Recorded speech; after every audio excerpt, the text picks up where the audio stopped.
Hello everyone, मैं CSIT online classes से आज आपको सी लैंग्वेज के बारे में बताऊंगी।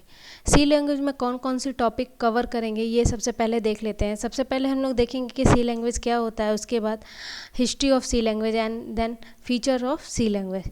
तो सबसे पहले हम लोग चलते हैं कि सी लैंग्वेज क्या होता है। सी लैंग्वेज जो होता है स्ट्रक्चर प्रोग्रामिंग लैंग्वेज है। स्ट्रक्चर प्रोग्रामिंग लैंग्वेज का मतलब होता है पहले से इसमें एक स्ट्रक्चर डिफाइंड है कि टॉप टू बॉटम और मेन फंक्शन से ही काम करता है सी लैंग्वेज। तो सबसे पहले सी लैंग्वेज को स्ट्रक्चर प्रोग्रामिंग लैंग्वेज कहा जाता है क्योंकि ये एक स्ट्रक्चर को हमेशा फॉलो करता है। इसे मदर लैंग्वेज के नाम से भी जाना जाता है। मदर लैंग्वेज के नाम से इसलिए जाना जाता है क्योंकि जितने भी लैंग्वेज के बेसिक कॉन्सेप्ट हैं वो सी लैंग्वेज के बेसिक सारे लैंग्वेज जो है सी लैंग्वेज के बेसिक कॉन्सेप्ट को फॉलो करते हैं। सिस्टम प्रोग्रामिंग लैंग्वेज मतलब जितने भी ऑपरेटिंग सिस्टम या सिस्टम से रिलेटेड जितनी भी चीज़ें, ज़्यादातर हार्डवेयर, ये सारी चीज़ें जो डिज़ाइन की जाती है वो सी लैंग्वेज बेस डिज़ाइन की जाती है, इसलिए हम लोग इसे सिस्टम प्रोग्रामिंग लैंग्वेज भी बोलते हैं। प्रोसीजर ओरिएंटेड प्रोग्रामिंग लैंग्वेज, इस ये एक प्रोसीजर मतलब स्टेप बाय स्टेप वर्क करने वाला प्रोग्रामिंग लैंग्वेज है, इसलिए इसे प्रोसीजर ओरिएंटेड प्रोग्रामिंग लैंग्वेज या POP लैंग्वेज के नाम से जाना जाता है। स्ट्रक्चर का मतलब मैंने बताया कि इसमें एक पहले से सिंटेक्स डिफाइंड रहता है कि सबसे पहले हम लोग हेडर फाइल डिक्लेयर करेंगे, देन मेन फंक्शन लिखेंगे, देन वर्क करेंगे, इसलिए इसे स्ट्रक्चर प्रोग्रामिंग लैंग्वेज के नाम से जाना जाता है।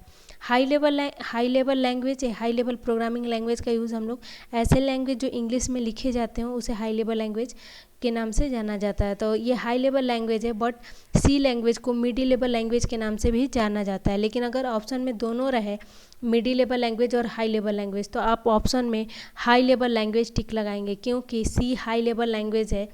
ये प्रॉपर्टी दोनों की फॉलो करता है, मतलब लो लेवल लैंग्वेज की प्रॉपर्टी भी फॉलो करता है और हाई लेवल लैंग्वेज की प्रॉपर्टी भी फॉलो करता है। तो ये है हाई लेवल लैंग्वेज, बट इसे मिडिल लेवल लैंग्वेज कहा जाता है। It can handle low level activities, और ये लो लेवल एक्टिविटीज़ मतलब हार्डवेयर पे जितने भी सॉफ्टवेयर के लिए कोडिंग लिखे जाते हैं वो सारी चीज़ों के लिए ज़्यादा प्रेफरेंस सी लैंग्वेज को किया जाता है। तो एक बार मैं ये भी बता देती हूँ क्योंकि लैंग्वेज की बात कर रही हूँ, प्रीवियस वीडियो में मैंने ये डिस्कस किया था लैंग्वेज का यूज़ क्यों करते हैं।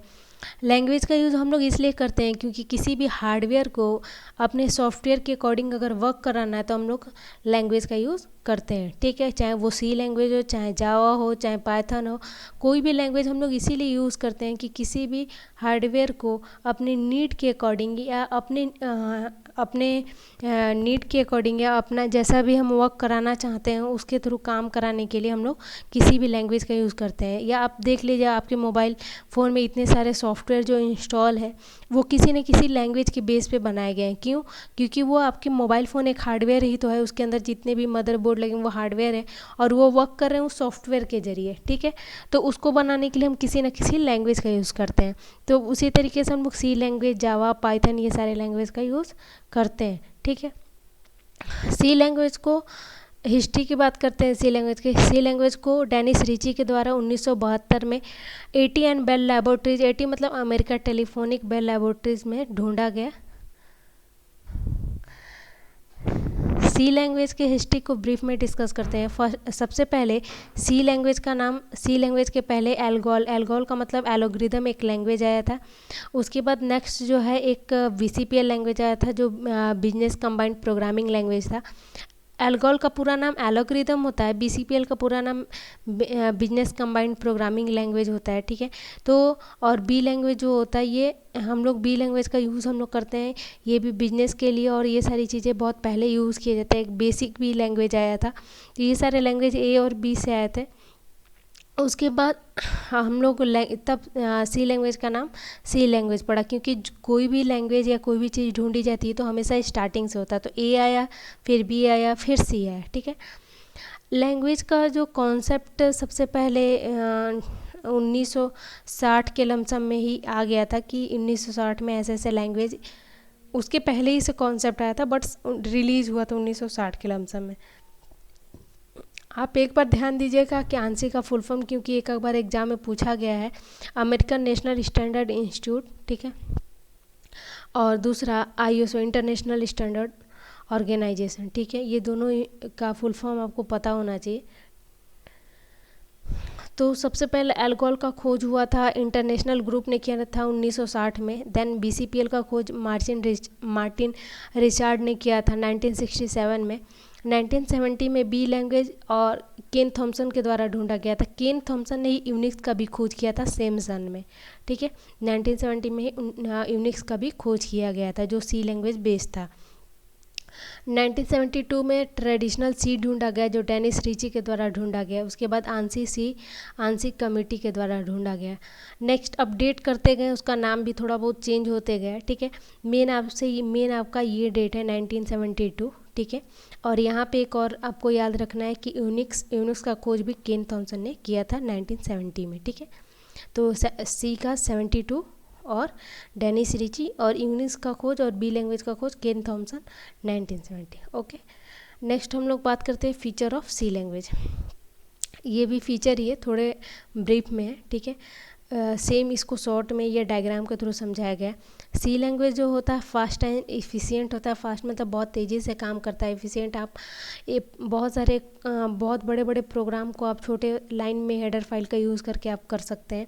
पोर्टेबल होता है मतलब एक ही प्रोग्राम को आप एक जगह से दूसरे सिस्टम पर रन करा सकते हैं ईजिली।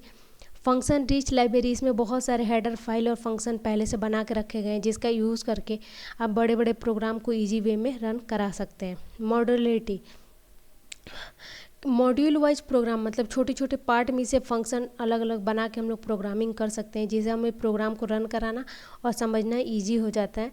ईजी टू एक्सटेंड, इस प्रोग्राम को आज बनाए, आज से 5 महीने 6 महीने या 10 साल बाद अगर इसे एक्सटेंड करना है तो वो भी काम सी लैंग्वेज में होता है। Variety of data type and powerful operator, इसमें बहुत सारे डेटा टाइप और ऑपरेटर्स अवेलेबल है जिसका यूज़ हम लोग प्रोग्रामिंग कॉन्सेप्ट के लिए करते हैं। तो इसके बाद का हम लोग देखेंगे कि स्ट्रक्चर क्या होता है सी लैंग्वेज प्रोग्रामिंग के लिए, ठीक है। तो वो हम लोग नेक्स्ट क्लास में देखेंगे। और इसके पहले एक बार ब्रीफ में मैं ब्रीफ वाला भी एक बार आपको समझा देती हूँ फीचर्स। सी लैंग्वेज जो होता है ये रोबस्ट लैंग्वेज होता है। रोबस्ट का मतलब सिक्योर होता है। इसमें बहुत सारे फंक्शन ऑपरेटर्स अवेलेबल होते हैं जिसके थ्रू हम किसी भी कॉम्प्लेक्स प्रोग्राम को रन करा सकते हैं। ये कंपाइलर बेस लैंग्वेज होता है, कंपाइलर बेस लैंग्वेज, और ये हाई लेवल लैंग्वेज भी होता है।